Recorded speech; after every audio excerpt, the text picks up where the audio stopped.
সকালবেলা যখন চা নাস্তা খাওয়া হয়ে যায় তখন কিন্তু প্রতিটা মেয়েদেরই সংসার জীবনে একটা না একটা টেনশান থাকে যে একটু পরে কি রান্না হবে বা পরে কি রান্না হবে।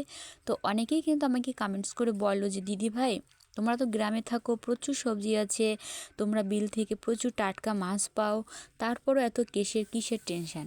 হ্যাঁ, অবশ্যই যাদের ঘরে সবসময় মাছ সবজি গ্রামে, এটা কিন্তু প্রত্যেকের ঘরেই থেকে থাকে কম বেশি। তো তবুও কিন্তু দেখবে যে একটা না একটা টেনশান থেকেই যায় যে এখন কি রান্না করব, একটু পরে কি রান্না করব। এদিকে সকালের নাস্তা খেয়ে দিয়ে এই যে আমি চলে এসেছি আমার সবজি খেতে। অনেক দিন পরে একটা মিষ্টি কুমড়া গাছ থেকে তুলে নিলাম, কিছুটা বেগুন তুলে নিলাম, আর এই হচ্ছে লাউ গাছ। তো তোমাদের অনেক দিন হলো আমার কোনো সবজি তোলা ব্লগ ভিডিও তোমাদের মাঝে শেয়ার করতে পারি না, তাই আজকে সকাল সকালই হচ্ছে চলে এসেছি। তো তোমাদের মাঝে আমি কিছুটা সবজি তোলা শেয়ার করব। জানো তো, যখনই আমি তোমাদের মাঝে আমার নিজের গাছের লাগানো সবজিগুলো তুলি এবং তোমাদের মাঝে শেয়ার করি, আমি যে এতটা আনন্দ পাই সেটা তোমাদের কখনোই বলে বোঝাতে পারবো না। আর এদিকে দেখো, এই যে কত সুন্দর আমার গাছে বরবটি ঝুলে আছে। এই গাছ থেকে এতটা পরিমাণ আমি বরবটি প্রতিদিন তোলা হয়। আর এখন হচ্ছে খেতে খেতে কিন্তু একদমই অরুচি হয়ে যাচ্ছে, কারণ কত সবজি আর খেয়ে পারা যায় বলো। আর এগুলো কিন্তু একদমই কীটনাশক মুক্ত সবজি। তো আমরা নিজেরাই খাওয়ার জন্য লাগিয়ে থাকি, এজন্যই কিন্তু কোনো রকম কীটনাশক ব্যবহার করা হয় না। আর আমরা কিন্তু আশেপাশের লোকজনকেও এগুলো বিলি করে থাকি।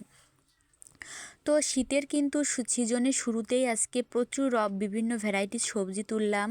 আর কি কি সবজি তুলেছি অবশ্যই তোমাদের মাঝে লাস্টে আমি শেয়ার করব, তো দেখতে থাকো। আর এই দেখো, এই গাছ থেকে কিন্তু এখনও আমি বরবটি তুলেই যাচ্ছি। অনেক অনেক বরবটি হয়েছে আজকে। তো এদিকে দেখো, আমি আজকে প্রচুর ভ্যারাইটির সবজি তুলেছি, সব ধরনের সবজি আছে। নিশ্চয়ই তোমাদের অনেক অনেক পছন্দ হবে আমার গাছের সবজিগুলো। আর শাপলাগুলো তো আমার বিলেই হয়েছে। তো বোঝো আমাদের গ্রামে কত না কি পাওয়া যায়। তো শুধু একটু কুড়িয়ে খেলেই কিন্তু তোমার 2 দিন বাজার না করেও কিন্তু খাওয়া যায়। এদিকে দেখো, ছোট কাঁকড়া ছিল ঘরে। তো বাড়িতে এসে ঝটপট কিন্তু রান্নাটা চাপিয়ে দিয়েছি। এমনিতেই কিন্তু আমার সবজি তুলতে আজকে একটু টাইম হয়ে গেছে, তাই ঝটপট রান্না করতে হবে। তো আলু বরবটি মিক্সড করে একটা সকালবেলা গরম ভাতের সঙ্গে শীতের দিনে ভাজি হবে। আর কি রান্না করা যায় ভাবছি। তো দাঁড়াও, আইডিয়াটা মাথায় আসলেই সেই রান্নাটা করব। তো আর আছে লাউ, অন্য সবজিও আছে। তো ভাবছি লাউটা ঘরে রাখা যাবে না, লাউটা বেশি দিন ঘরে থাকলে কিন্তু একটু শক্ত হয়ে যায়। তো এদিকে দেখো, এই যে লাউ দিয়ে চিংড়ি দিয়ে হচ্ছে রান্নাটা করছি। যদিও আমার কাঁকড়া আছে ঘরে, তো কাঁকড়া দিয়ে আজকে রান্নাটা করছি না।